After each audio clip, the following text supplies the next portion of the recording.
You forget 70% of what you read within 24 hours. Not because you're lazy or bad at studying, but because nobody ever taught you how to actually read and take notes the right way. Hey, welcome back. In this video, you're going to learn exactly how to read smarter, take better notes, and actually remember what you study, all pulled straight from the College Success Concise textbook. By the end of this video, you'll have 5 powerful strategies that most students never use, and they could completely change how you perform in school. Let's get into it. Section 1. Why passive reading doesn't work.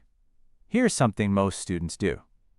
They open their textbook, read a few pages, highlight a bunch of sentences, and then close the book feeling like they actually studied. Sound familiar? The problem is that highlighting and rereading are 2 of the least effective study strategies ever tested by researchers. When you just let your eyes move across words without engaging your brain, you're doing what's called passive reading. The information goes in one ear and out the other, or in one eye and straight out the other, I guess. Your brain doesn't store information just because you looked at it. It stores information when you do something with it. That's the core idea behind active reading, and it's going to be the foundation of everything we talk about today. So if passive reading is the problem, what's the solution? That's exactly what Section 2 is about. Section 2, the SQ3R method. Read with a plan. Active reading starts before you even read the first sentence. One of the most well-known frameworks for this is called SQ3R. It stands for Survey, Question, Read, Recite, and Review. Here's how it works. First, you survey.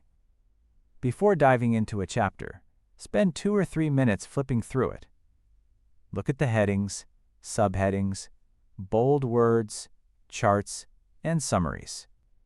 This gives your brain a mental map of what's coming. Next, you question. Take those headings and turn them into questions. If the heading says types of memory, you write down what are the types of memory. Now your brain has a mission while it reads. Then comes the 3 R's. Read to find the answers to your questions. Recite by pausing after each section and saying the answer out loud or writing it down in your own words. And finally, review by going back over your notes and key ideas after you finish the chapter. This method sounds simple, but most students skip the survey and question steps entirely. Those 2 steps alone can double how much you retain from a reading. And speaking of retention, the way you take notes has a massive impact on it. We'll talk about that next. Section 3. Note-taking systems that actually work. Not all notes are created equal. Just copying down sentences from a textbook or lecture is almost as useless as highlighting. You need a system. One of the most effective systems out there is called the Cornell method. Here's how it works. You divide your paper into 3 sections. A large area on the right for your main notes, a narrow column on the left for cues or key questions, and a space at the bottom for a brief summary. During a lecture or while reading, you take your notes in that right column. Then, after class or after reading, you go back and write questions in the left column that correspond to your notes. Finally, at the bottom, you write a 2 or 3 sentence summary of everything on the page. Why does this work so well? Because you're reviewing, organizing, and summarizing, all things that force your brain to process the information at a deeper level. Another option is the outline method, where you organize notes in a hierarchical structure using main points and subpoints. This works great for textbook reading, where the structure is already laid out for you. The key takeaway here is that your notes should be in your own words, whenever possible. Paraphrasing forces understanding. And the act of writing by hand, research shows, actually improves memory compared to typing. But even the best notes don't help you if you never look at them again. And that leads us to one of the most underrated concepts in studying. Section 4. Spaced repetition and reviewing your notes. Here's the brutal truth. If you study for 4 hours the night before a test, you might pass. But you'll forget almost everything within a week. This is called cramming, and it's one of the least efficient ways to learn. The better approach is called spaced repetition. Instead of one long session, you review your notes in shorter sessions spread out over several days. So you study on Monday, review again on Wednesday, and do a final review on Saturday. Each time you revisit the material, your brain strengthens the memory, just before it's about to fade. This is backed by decades of cognitive science research. It's not a hack or a shortcut, it's literally how memory works.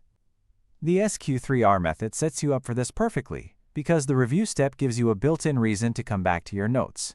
And your Cornell notes already have questions in the left column that you can use to quiz yourself.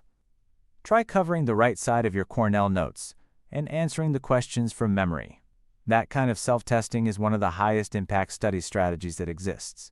So now you've got the reading strategy, the note-taking system, and the review schedule. But there's one more thing that trips students up constantly, and it's managing when and where they actually do all of this. Section 5. Building a reading and study environment. Your environment has a bigger impact on your focus than most people realize. Studying in a loud, distraction-filled space while your phone buzzes every 5 minutes is like trying to fill a bucket with a hole in it. You're putting in effort, but you're losing a lot of it. The College Success textbook emphasizes creating intentional study conditions. That means picking a consistent location, ideally one you only use for studying so your brain starts to associate that space with focus. It means silencing your phone or putting it in another room. It means setting a specific time block and treating it like an actual appointment.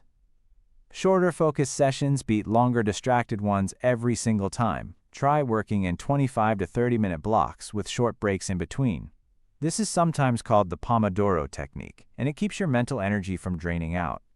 Reading is also easier when you have a specific goal for each session. Instead of telling yourself, "I'll read chapter 4, say, "I'll read and take notes on the first 3 sections of chapter 4. Specific goals create momentum.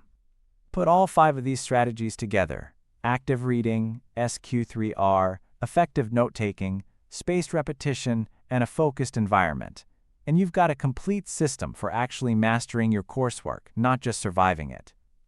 If you found this video helpful, hit that like button. It genuinely helps this channel reach more students who need it. Subscribe so you don't miss the next video in this College Success series. And drop a comment below with one note-taking habit you're going to try this week. I read every single one. See you in the next video.